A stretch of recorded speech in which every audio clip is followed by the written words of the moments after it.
날생입니다. 이 글자는 크게 두 부분으로 나누어지는데 이 부분하고요. 이 부분입니다. 이 빨간색으로 표시된 부분은 싹의 모양을 그린 겁니다. 그래서 쌍날철이라는 글자고요. 이 노란색은 흙이 쌓여있는 모양을 나타냅니다. 그래서 흙토입니다. 옛날 글자에는 이런 모양으로 날생을 표현했습니다. 그러다가 나중에 이런 모양으로 바뀌어서 지금 우리가 알고 있는 이 글자가 됐습니다. 그러면 한 부분씩 보겠습니다. 한쪽 잎사귀에 해당하는 부분이 여기가 되겠고요. 가운데 줄기 부분은 여기가 되고요. 나머지 한쪽 잎사귀는 이렇게 됩니다. 흙토는 이 부분은 평평한 흙을 얘기합니다. 그리고 이 위에 원래 이런 식으로 흙을 쌓아서 재단을 만든 모양을 표현했던 글자인데 이렇게 둥글게 표현하기가 글자로 표현하기에는 애매하니까 이런 식으로 막대로 표현을 했습니다. 그게 글자에 이런 식으로 나왔죠. 그리고 이 불룩 튀어나오게 흙을 쌓았던 부분을 표현을 간단하게 하려고 하니까 처음엔 이렇게 점의 형태로 나타났습니다. 그러다가 이게 나중에는 이렇게 막대기의 형태로 바뀌어서 이런 모양의 글자가 된 겁니다. 그래서 여기도 보면 바닥에 있는 흙이 이 부분이 되고 흙을 높이 쌓아 올린 것을 이렇게 표현을 했고요. 흙 덩어리가 올려져 있는 것을 이렇게 막대기로 표현을 했습니다. 그래서 이 날생은 이렇게 흙이 있을 때 흙에서 이렇게 싹이 올라온 모양을 나타낸 것입니다. 선역서라는 글자입니다. 서쪽이라는 뜻입니다. 옛날 글자에는 이런 모양으로 나오는데요. 새의 둥지를 표현한 그림입니다. 이 글자가 어째서 새의 둥지 모양에서 나온 것인지 하나씩 보도록 하겠습니다. 우선은 이 새 둥지의 가장자리 부분은 글자에서 이 부분이 되는데 원래 그림하고 매치를 시켜보면은 이렇게 원래 위에까지 그려야 되는 부분이 생략된 것입니다. 둥지의 몸체를 형성하는 이 가로 부분은 글자에서는 이렇게 두 개만 표현이 됐고요. 둥지의 기둥에 해당하는 부분은 글자에서는 이렇게 두 개가 그려졌는데 이것도 마찬가지로 원래는 이 위에까지 그려져야 되는 부분이 생략된 것입니다. 그래서 새 둥지를 본따서 만든 글자가 선역서입니다. 그러면 이게 왜 서쪽이라는 뜻이 되었느냐? 우리가 살고 있는 이 땅에서 이쪽이 동쪽이고 이쪽이 서쪽이라고 했을 때 해가 이쪽에서 뜨죠. 그래서 쭉 하루 종일 운행을 해서 서쪽으로 지게 됩니다. 마찬가지로 새가 하루 종일 날아다니다가 저녁이 되면은 둥지로 날아가게 됩니다. 저녁은 해가 동쪽에서 떠가지고 서쪽에서 질 때에 그 서쪽을 가리키기 때문에 이 새의 둥지가 서쪽을 나타내는 글자가 되었습니다. 먼저 선입니다. 옛 문헌을 보면 이런 모양으로 글자가 나와 있습니다.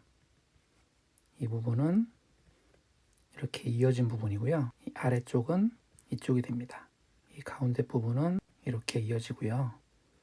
이렇게 비스듬히 올라간 것이 이렇게 일자로만 표현이 됐습니다. 그리고 이렇게 되어 있는 부분은 가운데 부분이 조금 길게 그려진 것 같습니다. 그래서 글자에서도 이렇게 표현이 됐습니다. 그럼 이게 무엇을 그린 거냐면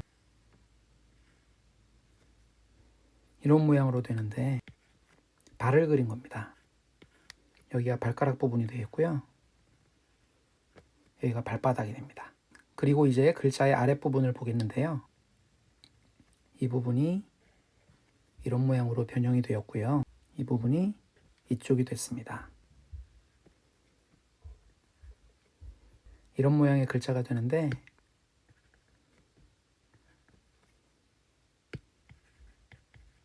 사람을 그린 것입니다. 그래서 사람 위에 발을 그려서 합쳐놓은 모양의 글자가 됩니다.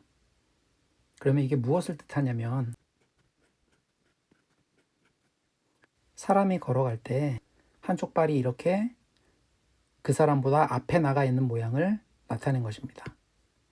사람이 있는데 발이 먼저 이렇게 나가고 있다는 것은 앞에 있다는 얘기고 먼저 했다는 얘기입니다. 그래서 사람과 발을 합쳐서 그려놓고 발이 사람보다 앞서 있는 모양, 앞에 있다, 먼저 했다 라는 뜻의 먼저 선이라는 글자가 되었습니다. 작을 소라고 하는 글자입니다. 옛날 글자를 보면 이렇게 길쭉한 점 3개가 찍혀 있는 모양입니다. 가운데 점은 좀 이렇게 길쭉하게 됐고요. 왼쪽 점은 이쪽으로, 오른쪽 점은 이렇게 표현이 됐습니다. 그러면 이게 무엇을 나타내는 거냐?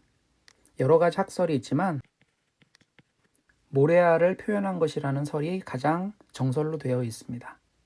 그리고 모래알은 작기 때문에 여기에서 작다라는 의미를 나타내는 글자가 되었습니다. 집, 실이라는 글자입니다. 이 글자는 두 부분으로 나눠지는데요. 이 부분과 이 부분입니다. 앞 글자는 집면이라는 글자고 뒷 글자는 이를지라고 하는 글자입니다. 이 꼭지처럼 생긴 부분은 이렇게 되고요. 이 왼쪽 부분이 이렇게, 오른쪽 부분이 이렇게 됩니다.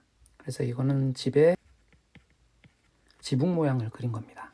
아래쪽 글자는 조금 복잡한데 먼저 이 부분은 이렇게 땅을 나타냅니다. 가운데 막대기 부분은 이렇게 되고요. 양쪽으로 붙어있는 부분은 이렇게 됩니다. 그리고 위에는 이게 한 덩어리입니다. 이렇게 돼서 여기는 땅을 그린 것이고 이 부분은 화살을 그린 겁니다. 사람이 활을 들고서 화살을 쏠 때 활실을 당기고 나면 쭉 날아가서 땅에 꽂히게 됩니다. 그래서 이 부분을 그린 글자가 이 글자가 됩니다. 그래서 의미는 화살이 쭉 날아가서 도착했다는 의미를 갖게 됩니다. 그러면 이 집실이 의미하는 것은 무엇이냐면 사람이 바깥에 있다가 이곳저곳을 돌아다니다가 저녁이 되면 도착하게 되는 곳, 집을 가리키는 글자가 됩니다.